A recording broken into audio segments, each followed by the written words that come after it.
Siguro psychological na kung iisipin mo masakit o nandun yung sakit, and yun na nga after nung mahilot niya ako, nawala eh. And kanya-kanya pa rin tayong paniniwala. Then nung na-aksidente rin ako, umiinom ako ng mga pain reliever kasi kailangan ko tapusin yung ride para dun sa talaga yun yung pinaka-option na pag may nararamdaman akong sakit, pain reliever ako nun. And ang pinanghawakan ko naman nun na kaya ko pa is hindi ako nilagnat o wala, kumbaga kaya pa nung sa sarili ko eh. Pero kung nilagnat ako nun at sobrang pain, talo ka nun eh. Mawawala yung utak mo ron sa sa goal mo dahil sa sakit. And napaglabanan natin yon, and nung nakauwi tayo ng bahay, saka natin saka ako inobserve lahat ng pain na pwedeng mangyari, saka ako na mahinga.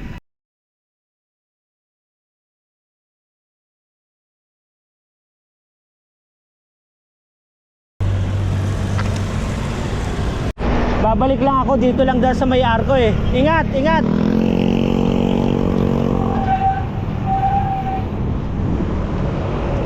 Nandyan kaya siya?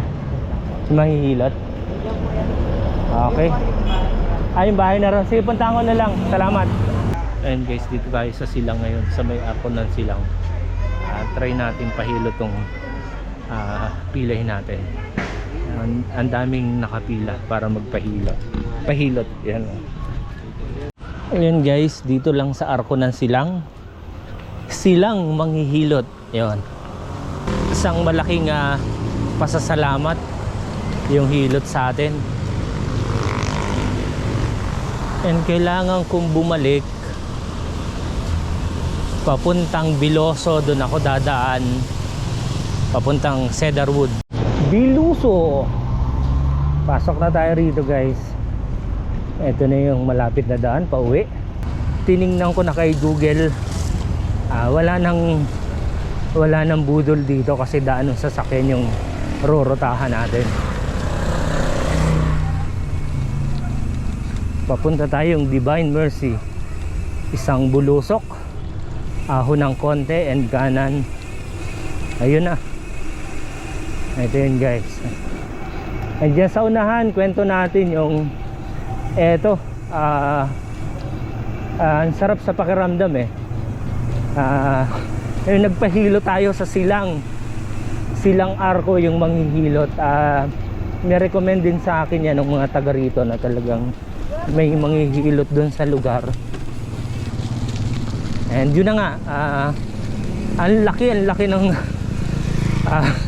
laki ng pagbabago nung balikat ko. Ngayon nga umuulan-ulan pa ng konti, pero nilagyan ko na siya ng may towel na suporta para hindi mabasa. And dito papasok tayo rito. Ito yung shortcut. Alam ko parang one way ito. Dito tayo dadaan. And yun na nga, kasama ko kanina si Ipe para nag-ride kami. Nagpasama siya ron sa lugar nila sa Amadeo. Pinuntahan namin yung lupa niya ron. And nung nalaman ko yan silang na yung arko, sabi ko maghiwalay na kami ron. At yun na nga, magpapahilot ako. Kasi yung last na semplang natin is November 3 or 2 or 3.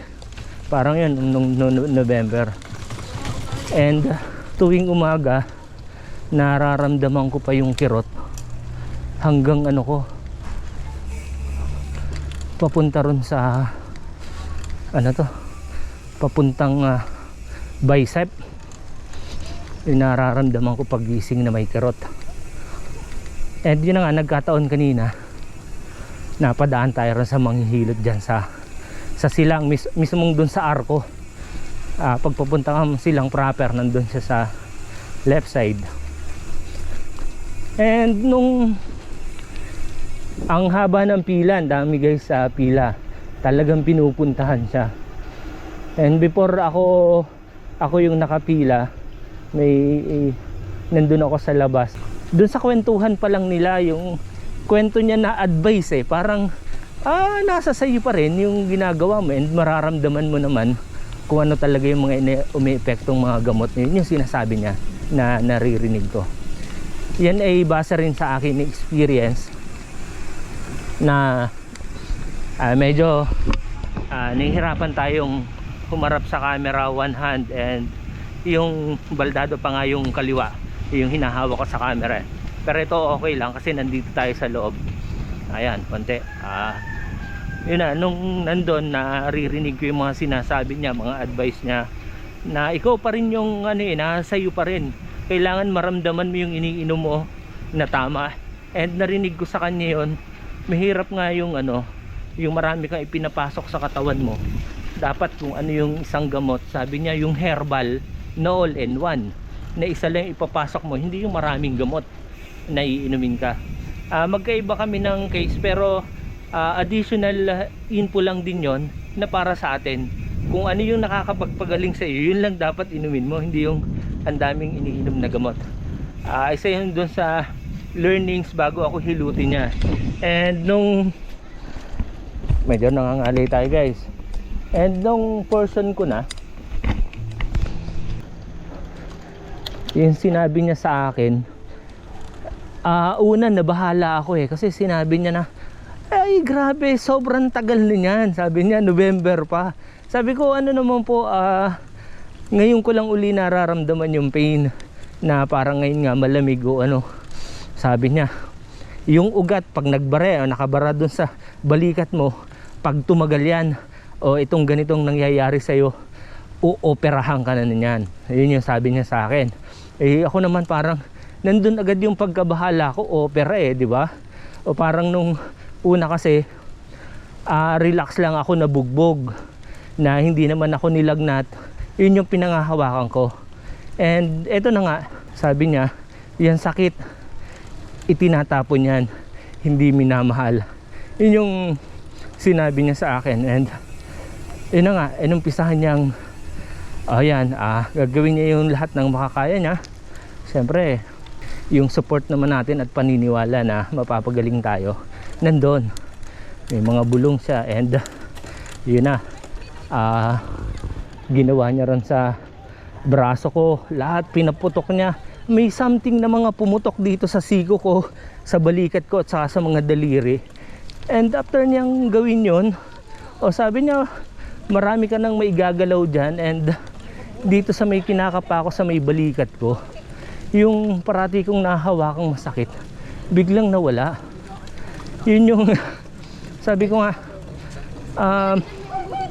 naniniwala ako rin sa nagawa niya, na yun na nga, may mga stretching siyang, sabi niya lambutan ko lang yung kamay ko, siya na yung bahala.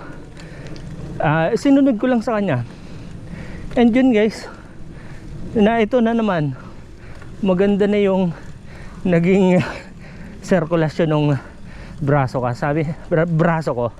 Sabi niya after 2 days masasabi mo sa sarili mo para kang nagdahilan, wala kang mararamdaman sakit. I-claim ko na rin yon. And yun pa, nandito na tayo sa Divine Mercy. Doon sa loob, hindi na ako kumuha ng video o what o ano. And yung bata na nasa labas, na habang papatila ako ng ulan, nakausap ko siya na wala naman akong idea sa manghihilot nga na kung ano talaga yung ano. Sabi niya, yung nakita mong kandila ron, hanggat may sindi yun, nanggagamot siya. And nakita ko nga ron yung kandila na may sindi sa loob. Tapos may mga marami siyang mga santo-santo ron na nakapalibot. And ako sa kanya, kami usap lang na kung ano yung naramdaman ko nga, nangyari sa akin. Yun na nga. And sabi nung bata, hanggat may ilaw yung kandila, manggagamot siya. Pag namatay, ititigil na niya. Minsan daw inaabot pa hanggang gabi nga, mga alas 8. Yun yung ano. And nung pagpunta pa lang natin doon, ang daming nakapila, as in totally dinadayo siya. Tayo naman parang yun na nga yung matagal nang may nagsabi sa akin yan na may magaling manghihilot dyan. Nagkataon nga na napadaan, naisip ko yun kasi nararamdaman ko ngayon taglamig, sobrang kirot nung ano ko nung balikat ko. Pero sa ngayon yung paniniwala ko, yung ginawa niya sa akin, laking parang yung kakaiba kong yung nararamdaman kong sakit o yung nawala kumbaga nabawasan, although meron pang ganun nga na medyo may sakit pa rin sa balikat, pero hindi kagaya dati na inaangat ko lang o itutulak ko pataas, parang may naiipit. Nawala yon, yung nararamdaman ko sa balikat. Yun guys, share ko lang yung kwento ng manghihilot sa silang. Pwede kayong pumunta ron, try nyo, and marami talaga nagpapahilot, and yung ibang may mga sakit, siya nag-a-advise lang din siya. Parang yung advice niya nga lang, kwentuhan lang kayo dun sa loob medyo may pagka-joker si Manong na totoo lahat yung mga sinasabi niya habang nagkikwentuhan kayo.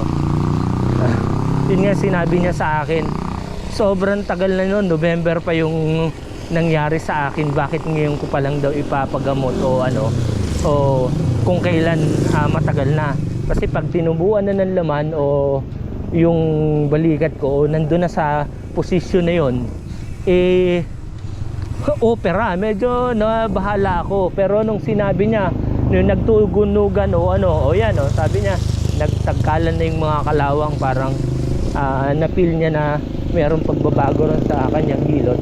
Kaya naging yung emotion ko na biglang pasalamat ako na sabi niya na nakuha niya pa rin sa hilot yung mga joint na mga naipita ng ugat.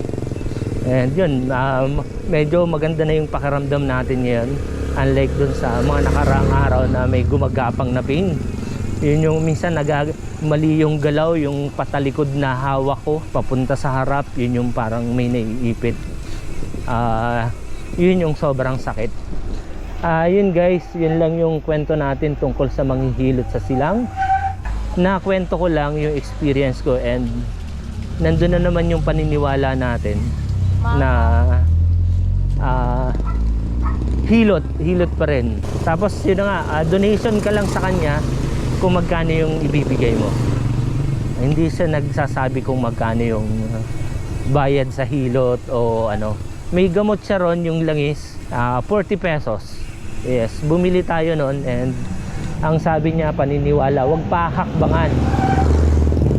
Sabi niya, wag pahakbangan, para hindi mawalan ng bisa.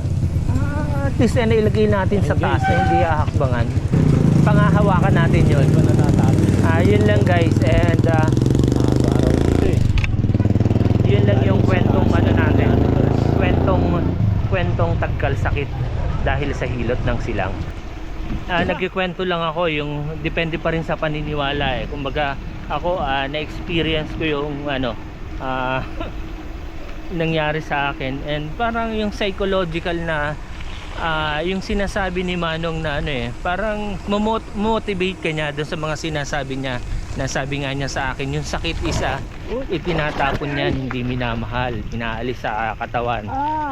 Parang yun na nga rin na siguro psychological na, kung iisipin mo masakit o nandun yung sakit, and yun na nga, after nung mahilot niya ako, nawala and kanya-kanya pa rin tayong paniniwala. Then nung na-aksidente rin ako, umiinom ako ng mga pain reliever kasi kailangan ko tapusin yung ride para dun sa talaga yun yung pinaka-option na pag may nararamdaman akong sakit, pain reliever ako nun. And ang pinanghawakan ko naman nun na kaya ko pa is hindi ako nilagnat o wala, kumbaga kaya pa nung sa sarili ko pero kung nilagnat ako nun at sobrang pain, talo ka nun mawawala yung utak mo ron sa sa goal mo dahil sa sakit. And napaglabanan natin yon, and nung nakauwi tayo ng bahay, saka natin saka ako inobserve lahat ng pain na pwedeng mangyari, saka ako na mahinga. Ayun guys, thank you for watching, and sunod-sunod na yung upload natin regarding dun sa ride, sa Epic Bike Ride for a Lifetime. Yun yung title ko ron sa sa ride na yon, kasi yun na siguro yung pinakang epic sa lahat ng ride namin with Team Baukala. And shout out kay Kuya Edwin and Team Javier, hanggang sa huli, hanggang sa naplatan ako habang nandun sila para tulungan. Yun yung team talagang kahit anong mangyari dun sa team, ikaw lang yung tatanungin kung susuko ka o itutuloy mo pa yung laban. Alright, ayun guys, walang ulan dito sa amin. Pinagpala pa rin tayo pa uwi. Bakit tumatawa ka? Ayun guys, eto, naka 53 kilometers tayo. Ayun, thank you for watching and see you next adventure.